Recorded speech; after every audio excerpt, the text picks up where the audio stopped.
Hi, everybody, and welcome to Dublin Tech Talks, brought to you in association with Icon Accounting. On today's show, we have a great talk with Linda Thackeray, who is director at Microsoft The Garage.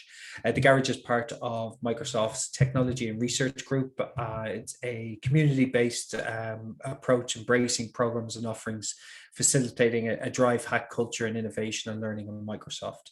Linda has over 20 years experience working within Microsoft, holding multiple key leadership positions throughout her career. In this talk, we're going to be discussing careers, interviews, career guidance, the hack culture that is in the garage, leadership, and really you'll get from Linda, she's a great passion and such an enthusiastic person. I really hope you enjoy it. Looking forward to it myself. Welcome to Dublin Tech Talks, Linda. Good to see you. Yeah, it's good to be here. Thanks for having me. So I've done a little bit of an intro. I've told people I didn't say you're a director of Awesome at the Garage, but I like that on your LinkedIn. But do you want to just give people a bit of background about who you are and where you've come from? Yeah, you bet. So my name is Linda Thackeray, and as was mentioned, I'm director of the Garage here in Dublin, Ireland. I moved here in the middle of a global pandemic, which, I'm not sure that I would recommend people do a multi-country move in the middle of a pandemic. I probably wouldn't do that again. But yeah, so I've been here since May, and I came out for the purpose of building out garage programming here in the Dublin Ireland area. This is our first official garage space in all of Europe, and so super excited for what this is going to mean and for the programming and getting it all started and that kind of good stuff. Cool. So the Garage is, it's the innovation space within Microsoft. So, as the leader of that space, or the ethos around that, you talk about the hack culture and different things like that. What is its fundamentals, and what are you trying to bring out in people in the Garage?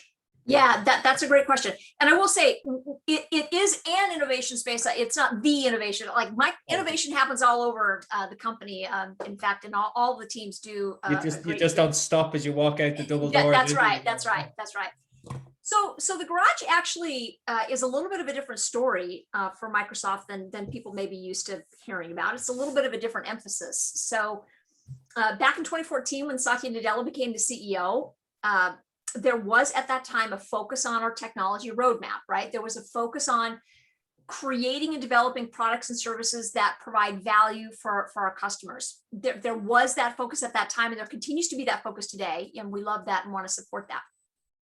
But one of the things that we realized is that if we wanted to do even more, if we wanted our products and services to create even more value for our customers, that we were going to need to change our culture in a big way. And so the story really has two parts to it, right? So there's a continued focus on our technology roadmap and building products and services that create value for our customers, but then also evolving our culture in order to really sustain and support that. That's what the Garage is. So that's what we're here for. We're here to provide programming, to provide digital programming and in-person programming. We've got a space that enables that culture change, enables that new way of kind of thinking and growth mindset and all of these new things that Satya has really been working to instill in us as employees.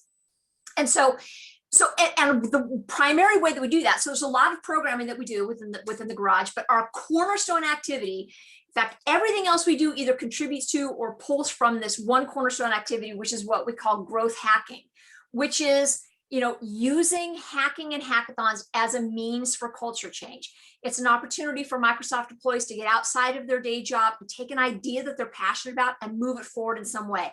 And as a result of that, learn about growth mindset, embracing new challenges. And if the project that they're working on fails, embracing failure is essential to learning. It gives them the opportunity to work across organizational boundaries. It gives them the opportunity to get on diverse teams that they may not have the opportunity to do within their day job. It just gives you that opportunity for all of that learning and that passion and all of that energy and all of that wrapped up. Even if the project that they're working on fails miserably, all of that passion and energy taken back into the day job, that's how you create value. That's how you change culture. That's how you instill innovation, is through all of that.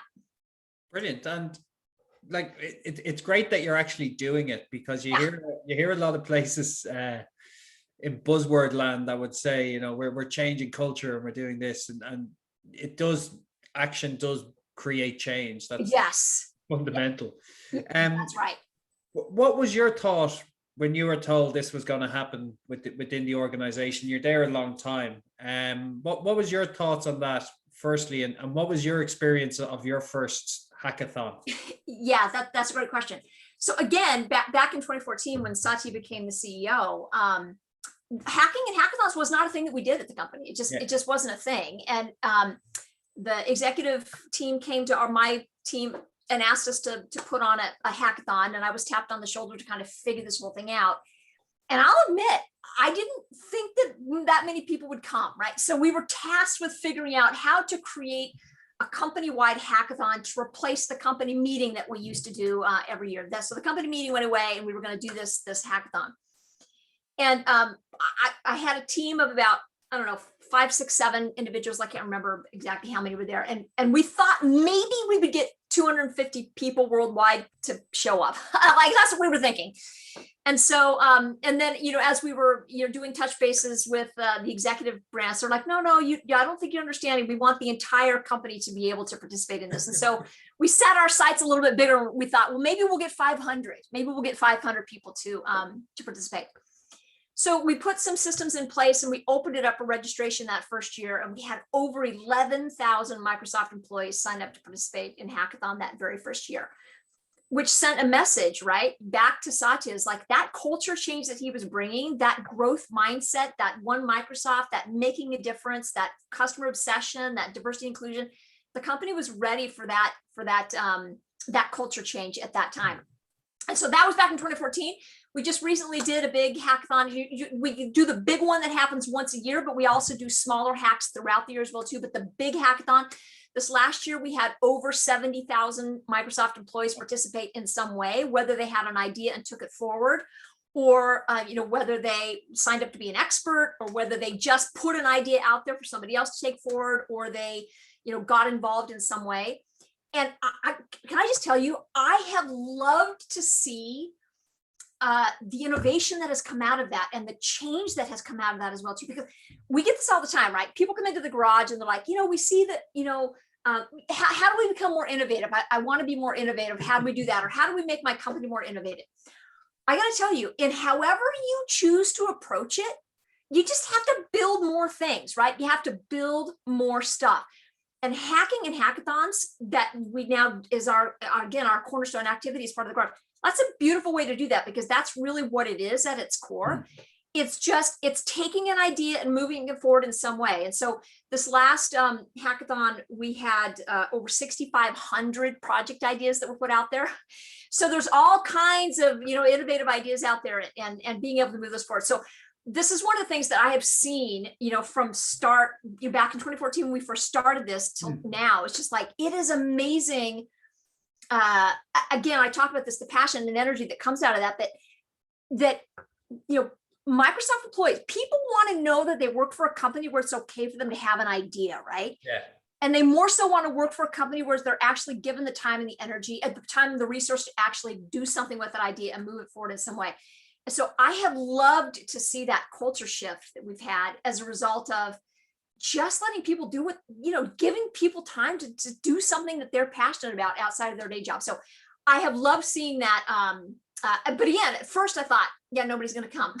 And now I'm surprised that we don't have the entire company participating, just because there's just so much that goes with that. Like the change in Microsoft over the last 6 years, like it's very evident. You can see like product wise, direction wise, purchasing, even the acquisitions they've done over the last while, like it's been quite strategic. Is that allowing, like, coming back to the fundamentals of what the ethos is around the hack culture and opening up leadership, and has that been internally driven, or is that an internal kind of want to be better and bigger? Is that what's driving the innovation? I think it's multiple things, right? But I do believe it has contributed in a big way, because like I said before, we're giving people the opportunity to actually do something that they're passionate about. And one of the things that I will say that we do that's a little bit different, I think, from the way other companies may do hacking and hackathons, like we don't have any rules. Like we don't have any rules. If you want to, if you want to work on something that's strategically relevant to Microsoft and move it forward in some way, that's fantastic. You can do that, but you don't have to, right? If you want to, I use this analogy a lot. And I need to change it because I've used it so many times. But like, if you're passionate for puppies, you can hack for puppies. Like if you're passionate about a nonprofit, a local nonprofit, you can hack for that as well too. The interesting thing is, it's been interesting, I think, especially for management, to look and see like what are the employees, what are they interested in? Like, what is the technology? Like, where's the innovation from their standpoint rather than from, the marketplace and things like that. And so I think that has been helpful. But again, we have such great leadership. Satya's got such great vision. And so a lot of that has come from above as well too. It's an interesting dynamic because I think it's like, for once, like the whole company is kind of in it together, right? So you're getting innovation from below, you're getting innovation from above, you're getting innovation from, the middle, and kind of driving that all forward. So I think it's multifaceted. I don't think it's any one thing. I think it's all of those things combined that are helping to move that. And I've worked in a few places in the one culture, and everybody throws out that one word of like, one Microsoft is, unless it's been lived or unless it's been driven from leadership, it gets lost very quickly. It seems to be, lived and breathed within Microsoft at the moment, which is great. Yeah. They're very, very much supported by the senior leadership team. In fact, typically what happens is when we do this big, the 1 week hackathon that we do once a year, the senior leaders actually come in and go talk to hack teams.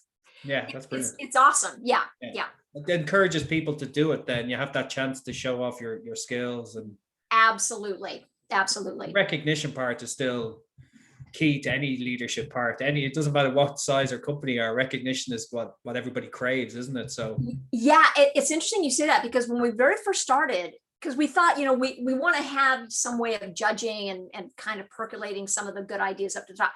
And we thought initially that that what people would want is money, right? So like if I pick you as the grand prize winner, maybe you're going to want, I don't know, $10,000 or something like that. I don't know, making this up. I'll take that. But one of the things that we found is like, that's not what they wanted. It's like, they want time with the executives. They want time with leadership. They want time to talk about what their idea is and why they're passionate about. So that we run it that way as well too. So we do recognize projects at the end of every hackathon, but those winners, I would say in quotes, that's their prize, is they actually get time with an executive that most closely aligns with what it is that they've worked on and can help them move that idea forward in some way. So, yeah, I completely agree with that. You read all the research, and money is usually third, fourth, fifth down the line of needs and wants. It's the recognition. It's, it's time with people that are better than you, and you try and sponge off as much as you can. That's what we try and do, isn't it? That's right. Like, I even know from my experiences, you do try and talk to people in senior leadership positions to get knowledge and to understand, that's 100%. I'll last question on that, because I really like this idea around the hackathons. What's the best? Is there anything that's come from them that we have a product, or what's the best thing that never happened? Yeah. Oh, well, the best thing that never happened. That's a great question. I don't know about that, but I can tell you what has happened. So if you're ever bored and you want to go check out some of the greatest things that have come out of the hackathon over the years, if you go to Microsoft.com/garage, you can see we have a garage wall of fame that's out there that shows a bunch of the projects. But I'll share it in the comments. Yeah, please do. But my favorite one of all, I have two favorites. But my favorite one of all is the Xbox Adaptive Controller. It's a hack project that came out several years ago, but basically it's a controller that was developed to make gaming accessible to everyone, regardless of what, limitations or challenges you may have. So I love that, making those things accessible. My other favorite one, but I love them all, right? But the other favorite one is the learning tools. So I think this was our very first hackathon winner back in 2014. Which is this learning tools. So there's a learning ribbon, and it started out as just technology being added to OneNote, which enables people with dyslexia to read better, right? Because it allows you to kind of like manipulate the way the words look on the page, and there's other things added to it. that technology is now has grown into what it is today. So now there's the learning ribbon that you find, and it's across all of our products. So you'll see it in all. That was a hack project. I just love that kind of stuff. And if memory serves, I think how that got started out was like the person whose idea that came from, son was dyslexic, and it just kind of grew from there into something now that everybody uses. So yeah, that's brilliant. Like that, that's, as an organization, that's what you aspire for, is like yes, there's an economic value on that, but the persons that did that, their personal value is now massive themselves. It's brilliant. Absolutely. No, I love that. There you go. It made me smile there for the afternoon. Good. So Linda, we first talked, you were doing the WITS leadership event within technology, and it was a really interesting talk. And the more we talked, and one of the things you mentioned in there was around your career advice. And then I've looked at a few other videos, and it's something you're quite au fait at and quite comfortable in. So I'd love to hear more about, you mentioned in the WITS talk around, there's the 6 tips you give around career. I really want to delve into that more, because especially now more than ever, as a recruiter looking to get people, and I do a lot in the talent acquisition space. It's so important for companies on the retention side, not even just on the attraction side. So I'd love to hear your kind of thoughts on that, and as a leader in a business, your thoughts on where things are at the moment in relation to technology, diversity within workforces, and what else can be done. So I have a very loaded question there. So you may have mentioned this. So I've been at the company since August 3rd, 1998 is when I started. And I have a little bit of a non-traditional background when it comes to high tech, right? So I think most of the people that I work with went to university and studied some kind of technical degree, whether it's software engineering or DevOps or whatever it may be, or data analytics, that kind of thing. My background is actually in political science, and I've had people ask me a lot of times, like, can people who are not who don't come out of non-tech university studies be successful in the high tech industry? And I'm like, absolutely. I'm living proof of that. I'm like, I don't have, I don't code or anything like that, but I think that I've still been able to be successful to some degree. But there have been some hiccups, right? So I wish that I could say that my career was just like super easy. Oh, it's 2 years on. I need to move up a level. Time to go. Yeah. But that's just like, it doesn't work that way, right? But I have, I think there are 6 tips, and I can talk through really quickly what those 6 are, and maybe give you some color commentary in terms of how I came to that those 6 tips. But so that's what I'll do. So let me just kind of talk a little bit of that. My first tip that I give out, and that is that, like, and I learned this in a big way, is like, you own your career. So when I first started at Microsoft, this was back in the day when everyone had their own offices, and I got hired on, and you went into my office and I'd shut the door, and I just kind of waited for things to happen. Right. And so, and I don't think I went out and talked to anybody for at least the first couple of weeks that I lived there, that I worked there. But one of the things that I just realized is like, if I'm going to do anything with this role, and if I'm going to be successful in this role, I actually have to be the one to own that. So the sooner I got to the determinations, like, I own my success and I own my failures, like, I own my career. What that enabled me to do then was kind of open up possibilities. So I then started branching out a little more, and started, getting to know more about what was going on around me. And I also key in here a term called systems level thinking, right? So everyone that has a job actually sits within a system, and nothing happens in a vacuum, right? Just like you sit within a system, and there's people that are dependent on you, and you're dependent on others. And the more you know about what that system is, who those key players are, who those key influencers are, the more that enables you to kind of drive your career forward. And so that's number one tip I would say, most important, is like, you got to figure out and come to that realization that you own your career. And again, I own my career, and the successes that I'm going to have and the failures that I have, I own that. So taking ownership of that, I think is number one. My second tip that I have is that you gotta be you, right? So one of the things that I found is like when I first started at Microsoft, I think I'd been at the company for, I don't know, 11 months or so. So I started in as a program manager, and then from there I kind of moved up into a manager role, and I was taking some manager training. And this was back in the late 90s, early 2000s, and like personality tests were like all the rage, right? So you would go and you would find out what colors you are and what your communication styles are, and there, one of the big ones at the time was this thing called Myers-Briggs. Some of you may be aware of this. And so I was in this training, and we took this Myers-Briggs training, and one of the things, so as part of this training, we walked in and they had the Myers-Briggs, grid up there, and they had plotted on this grid where all of Microsoft executives were. And interestingly enough, they were, 70% at the time, it's different now, but at the time, 70% of all Microsoft executives fell into like one category, that was INTJ. So that's what that was. So we came in, and they hadn't told us how we had done on this thing yet.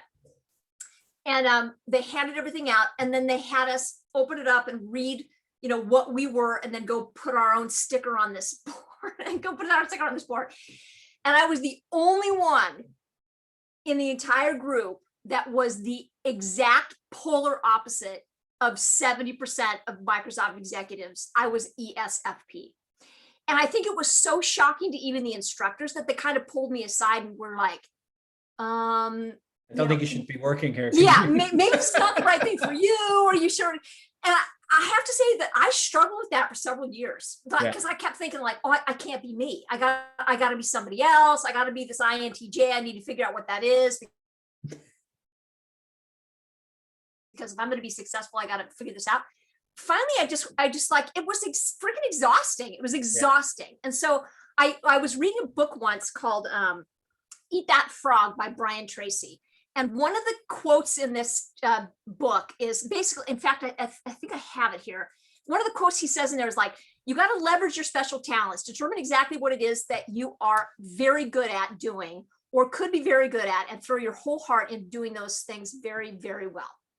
Yeah. And so I really took that to heart. I'm like, so finally I came to this realization, I'm like, I gotta be me. Like, I have strengths. There's a reason why I got hired on. There's a reason why I'm still here. I got to figure out what those strengths are, and I got to leverage the hell out of those strengths. More importantly, I need to find leaders that I can report to that understand what those strengths are and put me into situations that allow me to leverage those strengths for the betterment of the group, right? And so that was a big aha for me. It's just like, and then of course your energy to like goes through the roof, right? Because you're doing things that you're passionate about. You're doing things that you're actually good at. Yeah. And it just makes, your work life just so much more worthwhile. But that was it again. Second thing's gotta be you. Yeah. You said something there, which is actually very apt. It's exhausting not being you. Exhausting.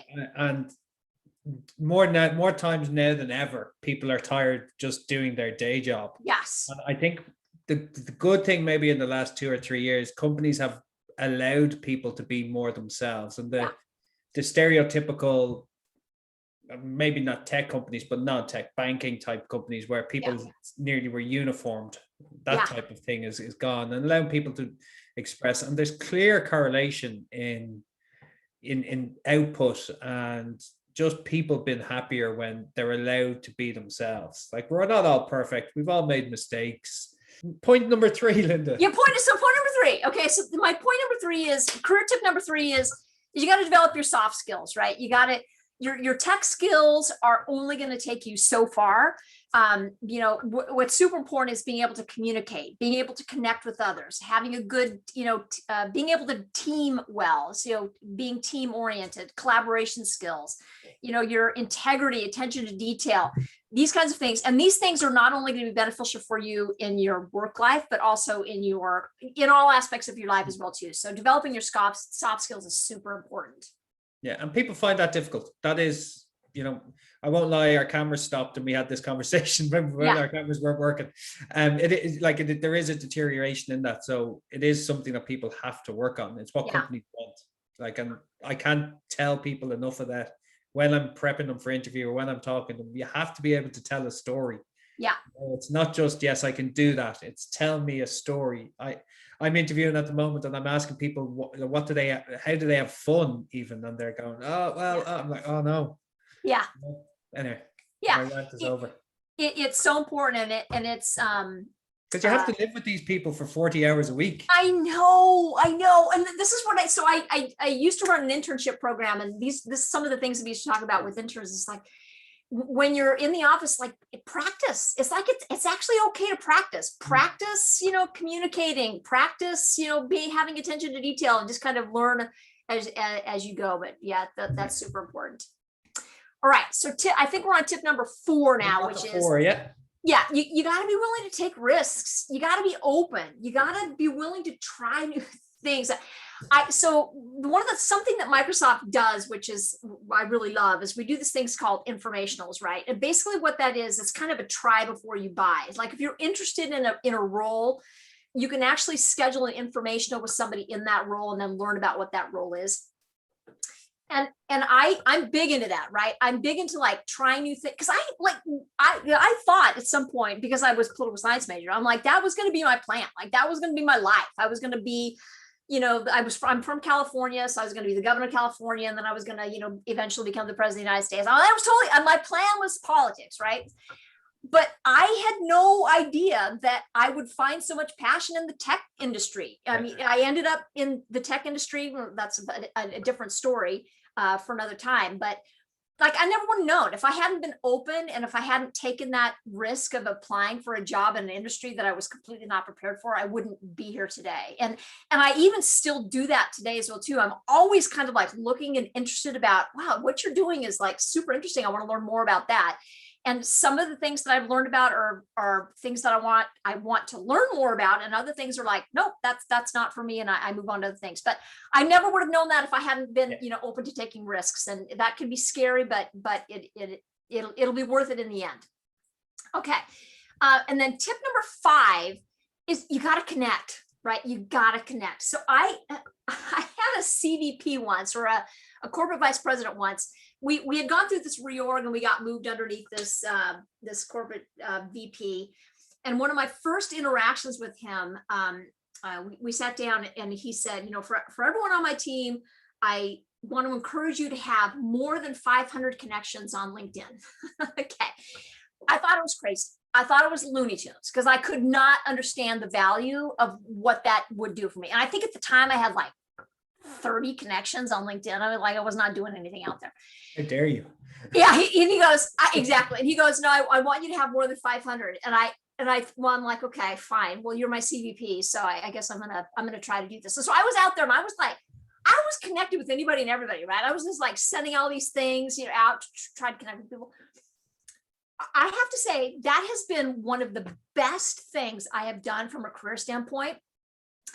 I've been able to make connections out there that have led me to other opportunities. Even when I was just getting ready to move out here to Ireland, I was stuck because I couldn't travel because of the pandemic. They were waiting to try to get me over here, and I made some connections with some people on LinkedIn that those connections are actually going to lead to collaborations, and have led to collaborations since coming here. And so it's just like, I have to, so tip number 5 is you got to be willing to connect with those around you in some way, because you never know, the person sitting next to you today could be your boss tomorrow, or could introduce you to your next partner, or could, influence something in some way, or create some kind of partnership that's not only going to benefit you, but your company.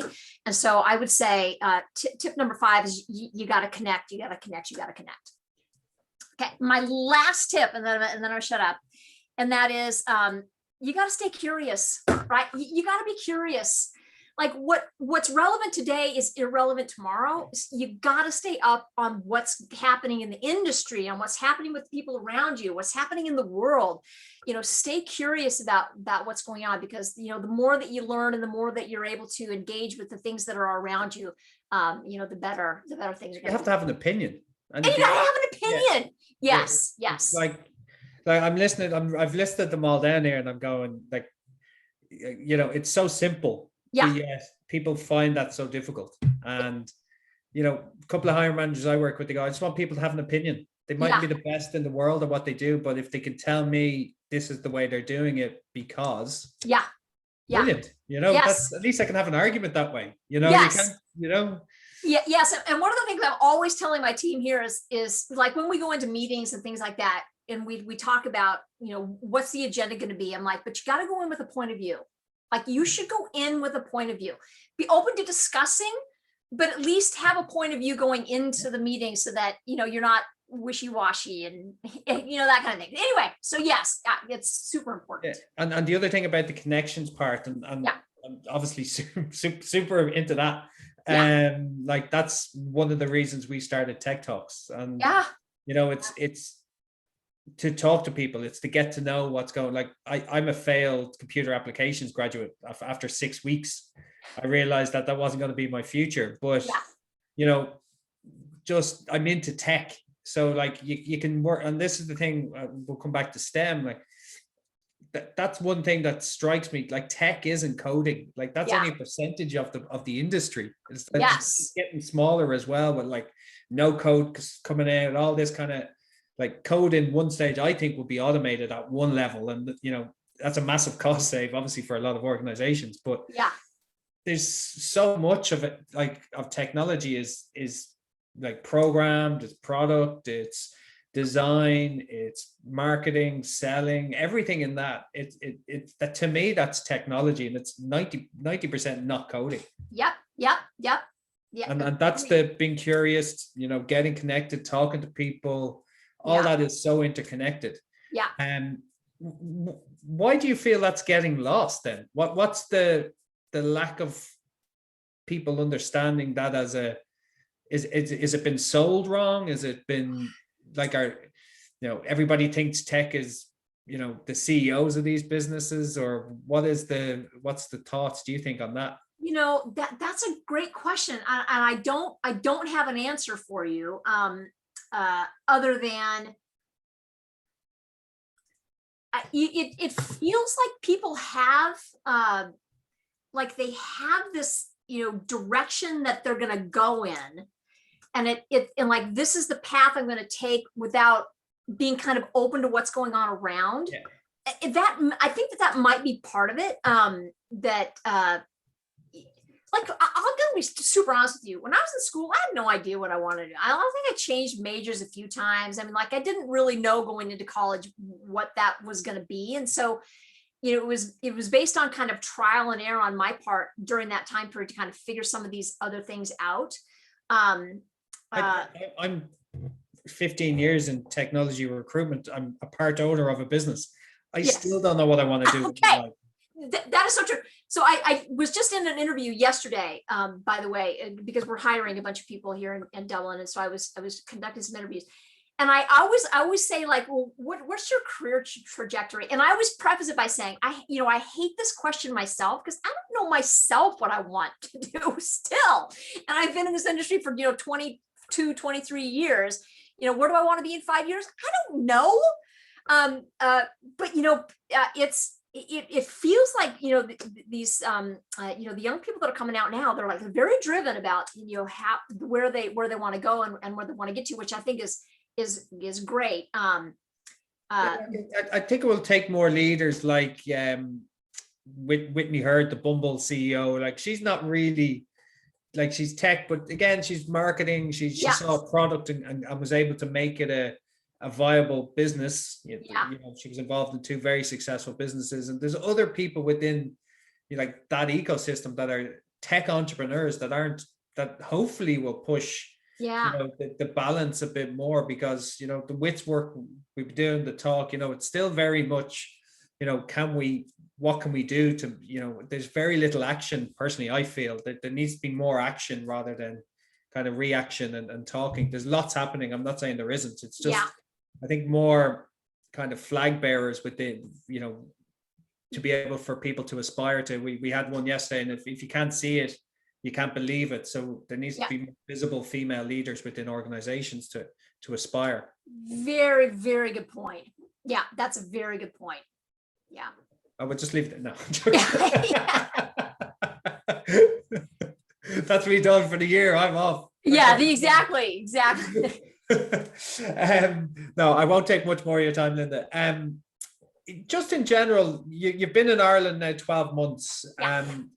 Companies are coming here, obviously for a reason. You're hiring now at the moment. You're seeing what the ecosystem is. Yeah. Can you give an outsider's view of the why and maybe a non-judgmental look on kind of what we do well and what we don't do well? Oh, that's a great question. In terms of the why, first of all, I have to say, even since coming, I've done quite a bit of interviewing of people, and I just am amazed at the talent. There's just so much talent here. And so obviously that's got to be part of it. I mean, I don't profess to know the strategic reason why, certain things are happening, but I have been unbelievably impressed with just the caliber of talent that is here and available, and there's so much of it, right? And so I see that there's definitely some benefits there from that standpoint. And what was your second question? I've already forgotten. Just kind of what you're here 12 months. I know you haven't seen much country. From your bedroom window. Yes, exactly. No, just what you feel is good here and what can be done better, or just even in general, because it's great seeing, because we're pretty much embedded in what we do. We all pat each other on the back and we ignore the stuff that we don't want to look at. As an industry and technology, what's good here, do you think? Yeah, well, like I said, I think there's a lot of talent here. One of the other things too that has struck me in a big way is just how open. I work with the engineering leadership team here as well too, and just the amount of drive to do good, to do social good, not just internal to Microsoft, but also for the ecosystem as well too. Is like, how do we establish?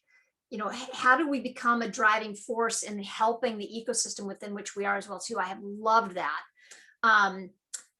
Yeah, I would just say I've been very impressed with, I know I've said this before, I'll say it again, just the caliber of the people that are here, and just the openness and willingness to kind of help one another, to support one another, and to be there for one another has been so good.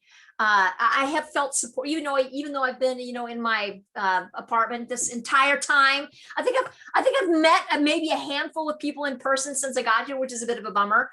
But even then, I still have felt very supported. I've still felt very welcomed. And I have felt that I fit in, immediately. That's one of the things that's always a challenge. We're like, am I going to feel like I'm fitting in here? And I have not had an issue with that whatsoever. So the hospitality and just the drive to do good, the drive to do, the best, to continue to doing good things, that I think that has been one of the things that has struck me, has been so good about coming here, is that. Oh, brilliant. It's been lovely speaking with you, Linda. I must say, it's been you're a breath of fresh air. It's great. Thank you. But the last thing you mentioned, you're hiring. I'll put all that in the comments section. I'll put in the garage results as well. But I'm guessing if anybody's interested, they can reach out, and say hello, or yes, reach out to the garage. Yes, if you go to careers.microsoft.com, Microsoft is hiring like crazy right now, and so I know you're the annoyance of a lot of small companies. Going here, sorry, I know, and I just tell you, and now's a good time. Now's a good time to get in. The culture is great. We've got all these good things that we're doing, and so yeah. No, it's great. Linda, senior director now, isn't it? Yes, thank you. Congratulations on your promotion. Thank you. But Linda Thackeray, Senior Director of the Garage, thanks a mil for your time, and enjoy Ireland when we open up a bit more. Thank you. Thank you for having me. So that was the wonderful Linda Thackeray, for the Senior Director of the Garage. Such a great personality, somebody that you could talk to for a good while. Some really interesting topics there just around what she looks for. in people, and the direction that Microsoft is going, from where it was to where it's going under leadership. It's a real example of how strong leaders within an organization can change a culture. Anything else? As always, we'll try and get some more content to you, but please subscribe. I hope you enjoy. And as always, thanks a mil to everybody that listens. Speak to you soon. Thank you.